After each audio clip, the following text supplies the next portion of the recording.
Hi, I'm Jane Heller from Swiss Made Fudge, and today I'm going to show you how to make a quick and easy treat for Easter. All of us that love peanut butter know there's no better combination than peanut butter and chocolate. So today I'm going to show you how to make a chocolate egg filled with delicious peanut butter. First, you want to start with about a pound of chocolate, and this you can melt easily in your microwave. I would start with about 1-minute intervals, stirring in between until it's completely melted. The most important thing is you don't want to overheat chocolate, so do it gradually. If you're new to working with chocolate, I would suggest using a compound coating. This is important because you don't have to temper it like pure chocolate. If you're interested in trying the tempering process, go to our website, swissmadefudge.com, and you'll see some easy steps to try it for the first time. As you can see here, I've started the melting process. I have my chunks of chocolate, and it's just starting to melt. The important thing is your bowl is going to get warm as you melt it in the microwave, so I like to let it rest a little bit in between so that the chocolate doesn't get too hot. So this is after 1 minute. It's just starting to melt on the bottom. So I'm going to do another minute. I've been melting the chocolate now. This is after 3 minutes. So you can see it's quite liquid now, and the heat that's left in the bowl is actually going to finish melting the chunks that I have in here. Now, since I'm working with real chocolate, I'm going to be tempering mine. But again, if you're working with a compound coating, you'll only need to melt the chocolate and then you can pour it in your molds.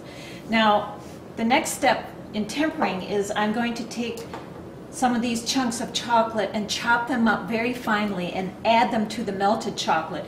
This is going to bring the chocolate temperature down to 88 degrees, which is where I want it to be when I start putting it into the molds. Now the next thing I'm going to do is begin filling my molds with the melted chocolate. And the only thing I'm trying to do here is create a shell of chocolate. So I don't need to be worried about filling it all the way full. If you did want to do a solid egg, then you would fill it completely full. So I'm just using a spoon, and I'm using a plastic mold, but they also have the flexible molds available now, which makes it a lot easier to release the candy from the mold.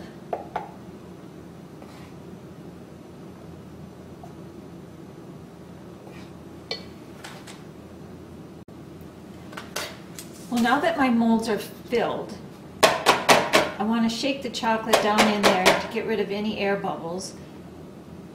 And I have filled the cavity pretty well by just moving the chocolate around. Now I'm going to flip the mold to get the chocolate out of the inside. And as you can see, it sticks to the bottom. And this helps me to create just a shell of chocolate. And I can reuse the chocolate that is releasing from the mold. All I'm going to do is let that harden, and then I can just simply pick it up off the paper and put it back in with my other chocolate to melt again another time.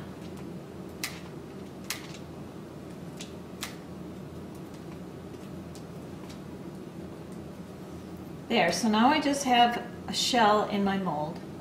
So I'm going to put this in the refrigerator to let it harden, and it doesn't take very long, 5 minutes maybe at the most.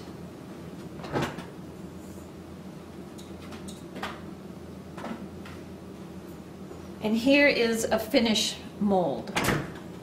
So these I'm going to pop out of here and begin filling with the peanut butter. And I'm not doing anything to the peanut butter. I'm just taking an all-natural peanut butter that has a little bit more oil in it, and I'm going to just fill the shells with that.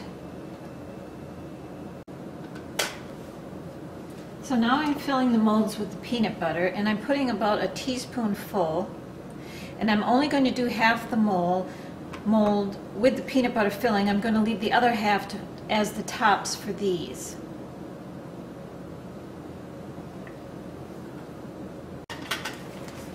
So the last thing I'm going to do is fill a sandwich bag with some of the chocolate that's left in the bowl, and this is actually going to act as my glue for putting the shells together. So I'm just going to snip just the very tip of this so I don't get too much coming out at once. It will help me control the flow a little better. And I'm just simply going to pipe this around the outside of the egg.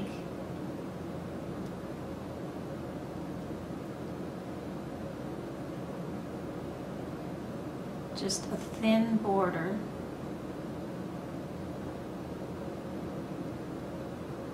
And then I'll simply take one of the unfilled ones and place it on top. And this will act as my glue. And once it's set, which won't take long, I'll just be able to pop this out and I'll have my finished egg.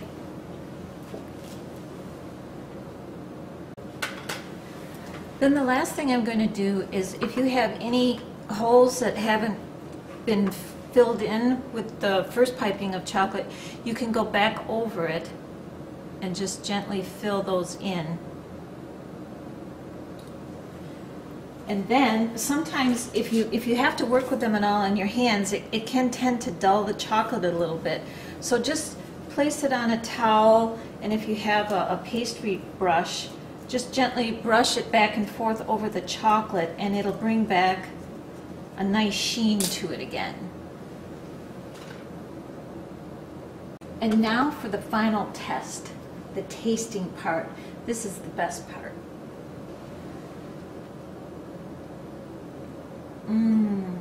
Is that delicious? There's that creamy peanut butter filling in there with the dark chocolate. There's nothing better than that. Try this at home, and I think everyone will love it for Easter.